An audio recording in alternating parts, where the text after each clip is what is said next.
श्री शिवाय नमस्तुभ्यम। दोस्तों, आप सभी लोग जानते हैं कि श्राद्ध पक्ष चल रहे हैं।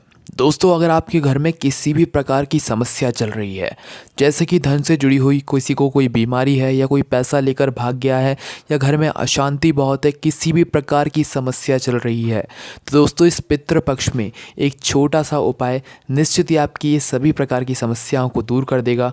ये वीडियो बहुत ही विशेष है, इसलिए इस वीडियो को पूरा ज़रूर देखना। साथ ही में इस वीडियो को शेयर भी ज़रूर करना, क्योंकि इस वीडियो में हम आपको बहुत ही विशेष उपाय बताने वाले हैं जो कि पंडित प्रदीप मिश्रा जी ने अपनी कथा में बताया है, जो कि सिर्फ श्राद्ध पक्ष का ही उपाय है। तो दोस्तों, आपको करना क्या है, श्राद्ध पक्ष के किसी भी दिन, जब श्राद्ध पक्ष चल रहे हो, ये श्राद्ध पक्ष के दिन ही चल रहे हैं, किसी भी दिन इन श्राद्ध पक्ष में आपको करना क्या है, शाम के समय नहीं, सुबह के समय क्या करना है, 10 से 12 बजे के बीच में एक लोटा लेना है। ठीक है, सुबह के समय, श्राद्ध पक्ष के दिनों में कभी भी सुबह के समय 10 बजे से 12 बजे के बीच में एक लोटा लेना है। उसमें आपको शुद्ध जल भरना है। उस शुद्ध जल के अंदर आपके घर में जो भी रुद्राक्ष रखा हो, भले ही वो आपको बृहस्पति धाम से लाए हों या कहीं का भी रुद्राक्ष हो, असली वाला कोई सा भी मुखी, 1 मुखी, 2 मुखी, 5 मुखी, 10 मुखी, 15 मुखी, कोई सा भी रुद्राक्ष हो, उस रुद्राक्ष को उस कलश के अंदर डाल देना है, जल के पात्र के अंदर डाल देना है।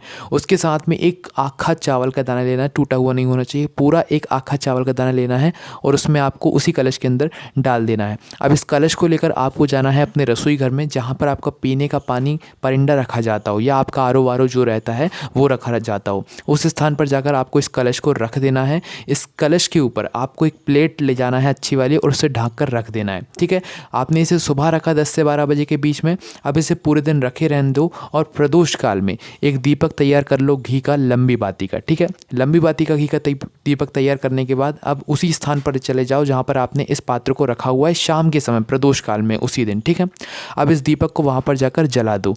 दीपक को जलाते हुए आपको एक बात का स्मरण रहे कि जो आप दीपक जला रहे हैं वह मिट्टी का होना चाहिए। फिर उसके अंदर आपको जो है लंबी बाती रखनी है। लंबी बाती के बाद आपको उसे घी से जलाना है। ठीक है, भले ही थोड़ा सा घी लो पर उसे आपको घी से ही जलाना है।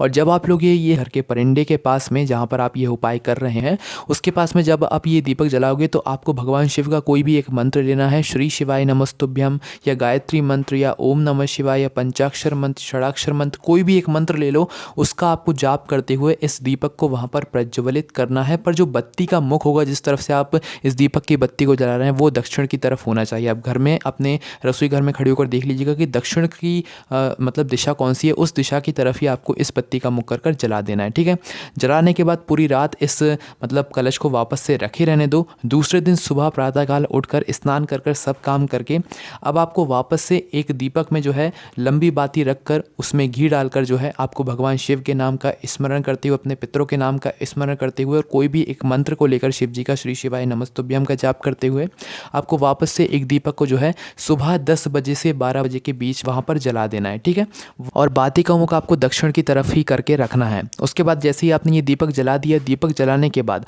अब आपको इस कलश को उठाना है। कलश को उठाने के बाद आपको शिव मंदिर पहुँच जाना है 10 बजे से 12 बजे के बीच में कभी भी। ठीक है, शिव मंदिर पहुँचने के बाद आपको इस कलश के जल को शिवलिंग के ऊपर समर्पित कर देना है। जो आपने चावल का दाना और रुद्राक्ष अपने कलश के अंदर डाला हुआ है वह अपने आप ही आपको शिवलिंग के ऊपर चढ़ाना है। उसको आपको अलग से नहीं चढ़ाना है, जैसे आप जल चढ़ा रहे हैं वैसे जल के साथ में वह दोनों ही सामग्रियां शिवलिंग के ऊपर समर्पित हो जानी चाहिए। इस तरीके से आपको जल को समर्पित करना है।